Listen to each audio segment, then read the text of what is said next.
ni mwenyekiti wa watemi wote mkoa wa Tabora na pia ni makamu mwenyekiti wa watemi wote Tanzania.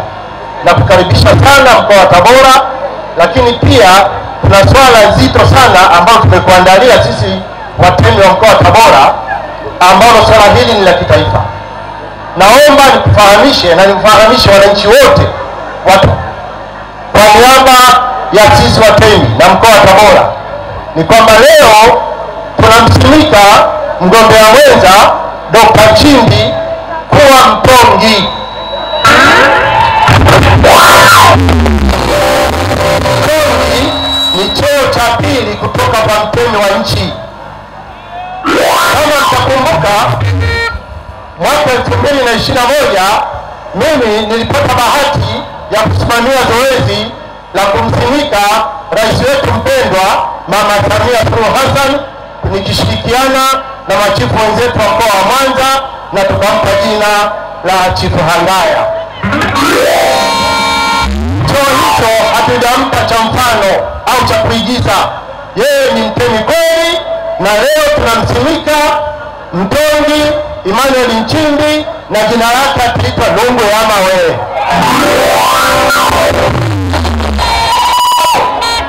Hiki cheo ni cha kwake kwa sababu yeye atakuwa makamu wa rais baada ya Rais Samia. Kwa cheo hiki na kuomba sana Mheshimiwa Mratibu, unifikishie salamu kwa katibu mkuu wa Chama cha Mapinduzi. Najua bado kuna ziara ya kwenda kwa mikoa mbalimbali na wananchi au viongozi kule wana hamu ya kumsimika. Cheo cha mtongi akishasimikwa haruhusiwi kupewa cheo kingine, mtakuwa mmemshusha cheo. Kwa kuanzia leo, kama mnafanya kitu kingine, msimpe tena cheo cha utemi wala cha nini. Mtemi anakuwa mmoja nchi nzima na mtongi anakuwa mmoja nchi nzima. Kwa hiyo mkoa wa Tabora tunaandika historia, tunamweka mtongi ambaye atakuwa msaidizi wa mama wa nchi nzima, na ninaomba wakati wote atakapokuwa makamu wa rais anapotembea kwenye mikoa kufanya kazi zake, na naomba muandae utaratibu kumpokea kimila, kwa sababu huyu ni bosi wetu. Sijui mnanielewa. Kingine, jina la Lungu ya Mawe. Jina la Lungu ya Mawe ni jina la shujaa mmoja Unyanyembe. Huyu alikuwa anapewa chakula kilichopikwa na viungo vya mawe. Mawe alikuwa na uwezo wa kutengeneza mawe ikawa chungu, ikawa chakula na watu wakala. Ndio huyu sasa tunamsimika.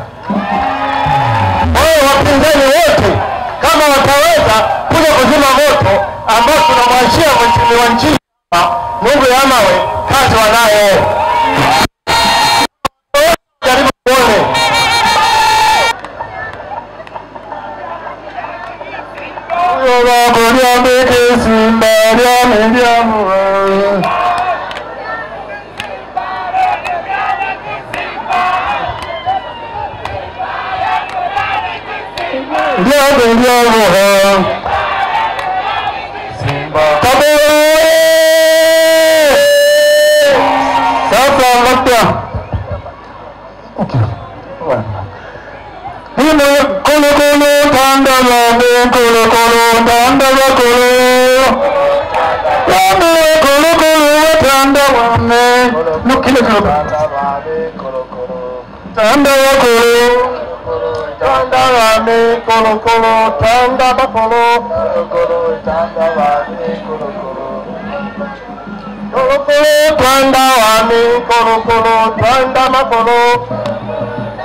Nguo nyeupe ni amani. Tunajua kabisa Chama cha cha Mapinduzi ndicho kinacholeta amani na kuilinda amani. Tunakufunga nguo nyeupe kwa ajili ya amani, na mfano mzuri huwa watu wanakuwa manesi, madaktari wanaoponya watu wanavaa nguo nyeupe. Tuponye Mheshimiwa Nchimbi. Tunakuvisha nguo nyeusi Mheshimiwa, najua kabisa sisi ni Waafrika, lakini shughuli zetu ni kilimo. Hii ni dalili ya mvua, mawingu mazuri, yenye mvua nzuri, yenye kipato kizuri. Lakini kuna nguo nyekundu hapa Mheshimiwa, na silaha zingine nazo. Hii nguo nyekundu, kuna watu sio wazuri, basi hao watu wanataka kutuletea kutuvunjia amani. Mwe makini nao sana. Jambo jingine Mheshimiwa, kuna kirungu hiki ndio cha utemi cha utoni. Kama hiki hapa. Hii hatukuiwekea malengo kwa sababu itahama kwenye asili. Tumeiwekea kama vile ilivyo, hii ndio asili yenyewe. Kwa hiyo huu ni utawala wa utongi. Na nini maana ya mtongi? Mtongi ni anayetangulia, mtemi anakuja nyuma yake. Kile kinachokuwa kinatatizo pale, mtongi anakimaliza kabla ya mtemi hajafika. Sisi Mheshimiwa mgombea mwenye urais, mgombea mwenza na rais, huu mkuki ni silaha. Silaha hii ni ya ndani, silaha hii ni ya nyumbani.